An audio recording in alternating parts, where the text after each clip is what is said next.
gonna do this as a video, and I don't know how it's gonna work out or not. I apologize about the angle. Might not be great or flattering. It's what's gonna work.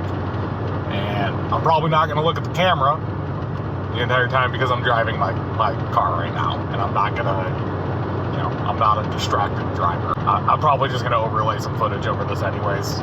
Escape from Tarkov is imploding, and the reason people are using the word imploding is because Battlestate Games, the developers of Escape from Tarkov, have decided to double and effectively triple down on screwing over their game. I made a video about this, very brief recap. There is now a $250 version of Escape from Tarkov, which adds unique mechanics to the game and gives access to a new feature and new game mode that is not considered DLC. However, it kind of now is, because BSG rolled a little bit back, and so EOD users, Edge of Darkness editions, the $140 version of the game, we got kicked our way as EOD users who were promised all future, when we spent $140 on a video game, we were promised all future DLC. That is the reason I gave them $140, because they went, hey, we've seen other games do this as a business model, right? Paradox Interactive is a great example. They stopped doing it. Paradox Interactive stopped doing this practice for a reason, because it was too good of a deal, where you'd go, you're planning to make a few $100 DLCs in the future. I'm going to support you early and give you $140, because I understand your game might be modular to a point that it might cost me $200 or $300 to get access to everything. To me, that was like always a potential with the way the wording was, but it's the way that it came out.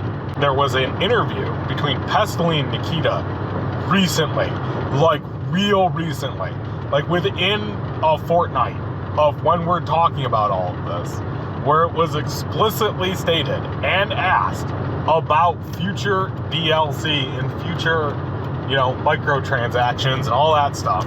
And we knew that a new version of Escape from Tarkov was coming. That's not a problem. That's perfectly fine. We knew a new version of Escape from Tarkov was coming. What we did not know is that it was going to separate the community. I don't even know where I'm going with all of this right now when I'm venting. I want to be very clear. Like, I'm viscerally upset. And it's just a video game. It is just a video game. I got shit to worry about in my real life, right? I'm working my 9 to 5 right now. So there's a lot of moving pieces to this, and I want to be clear about a few things, right? So number one, right, there's a new edition of the game that's $250. We went over that.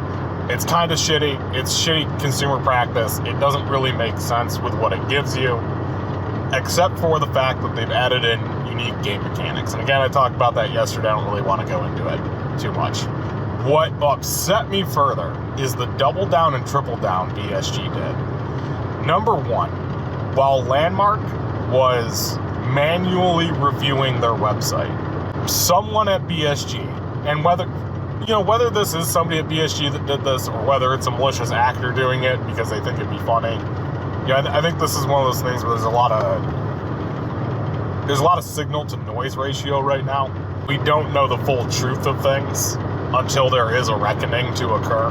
I have very little hope that this is some kind of April Fool's joke, or this is some kind of thing that'll be very quickly or immediately rolled back. The crackpot conspiracy theorist in me is looking at all of this and going, BSG is attempting to kill their game in order to get rid of the cheaters, in order to reboot their game.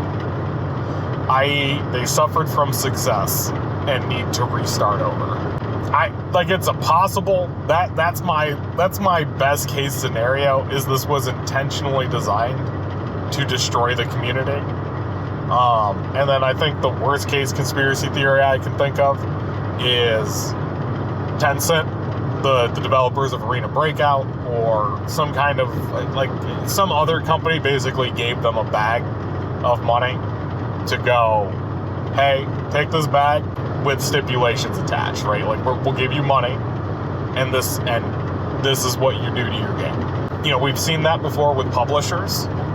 Activision, Blizzard are great examples where they will come in and make changes because they control the money. Which, it's their right, they control the money.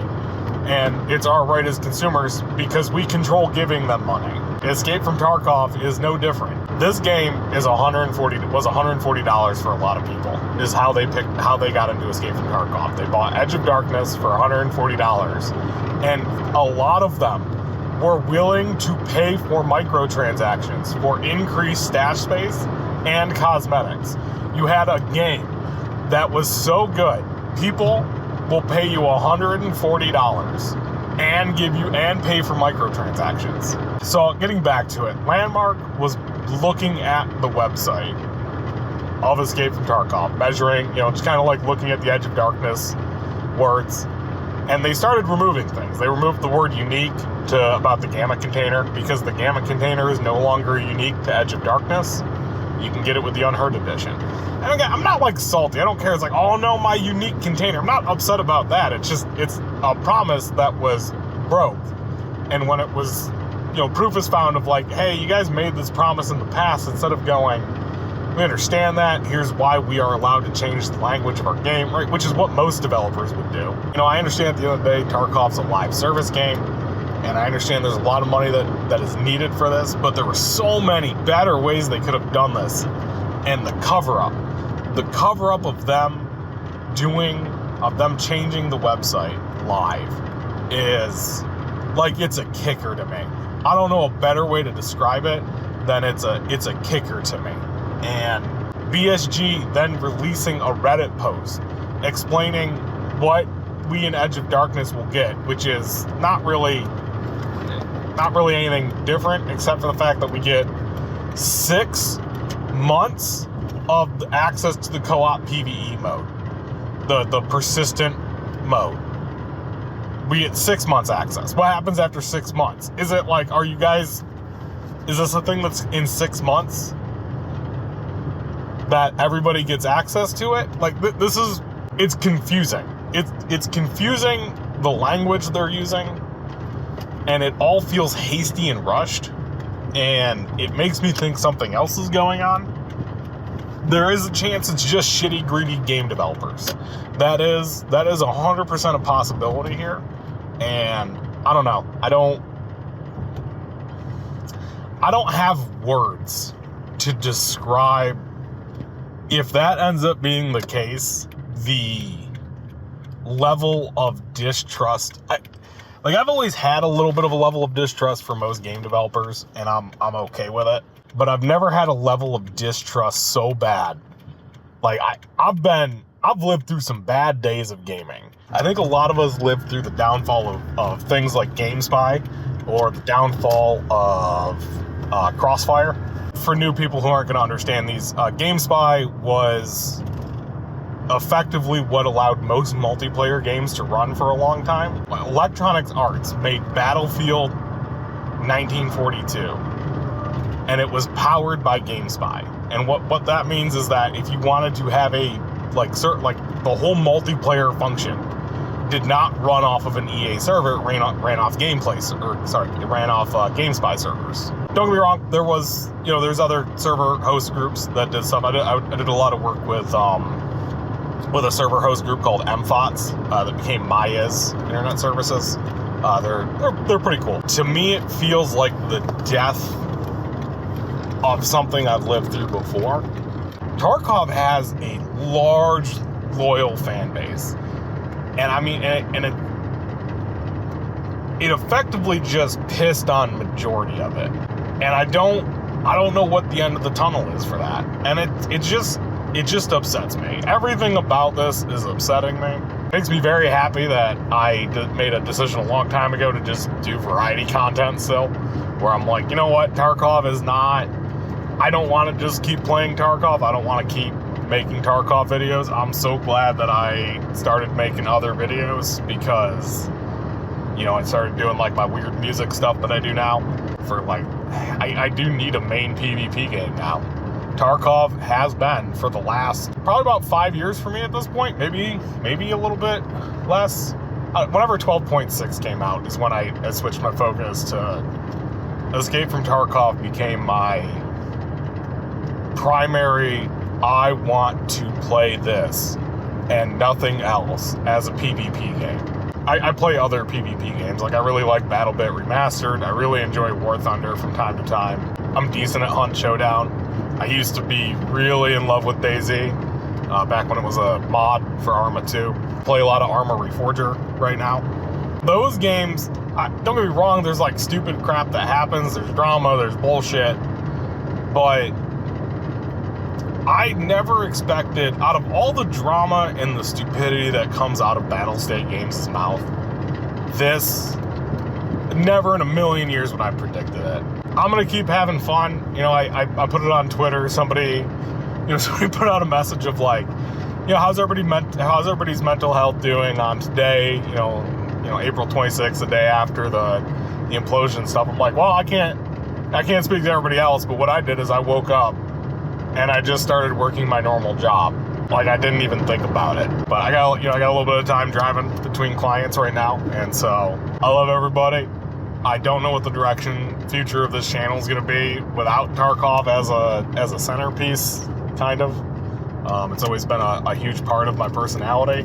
I've like had a few, and I might still work on them. I mean, some people might remember my crazy puppet shows. I'm trying to do that now that I know a little bit more about video editing, and I can make my own music, kind of, with AI. It's all a journey. So I wanted to make like a cool Tarkov puppet show. I still might do it, but my heart is not in the game right now. And so I might take that concept and just do it in a different game. But I love everybody. I love everybody for supporting. I'm not going to look at the camera, and I'm not going to look into your soul because, you know, I'm driving a vehicle.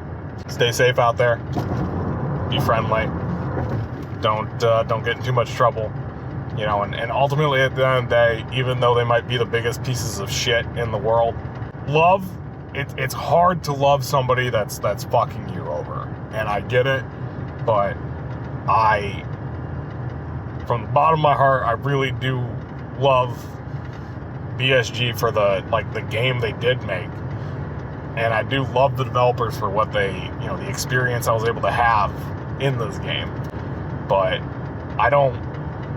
this is such a weird moment in gaming that it's going to be iconic and probably talked about and discussed for a while, because it's just so confusing. There's so much smoke going on that we don't know where the fire is. You know, everybody's just upset and panicked right now. We'll see at the end of the day. Thanks for checking out the channel. Thanks for watching the video. I don't know how long this will be when I end up cutting it, but I love everybody. Peace out.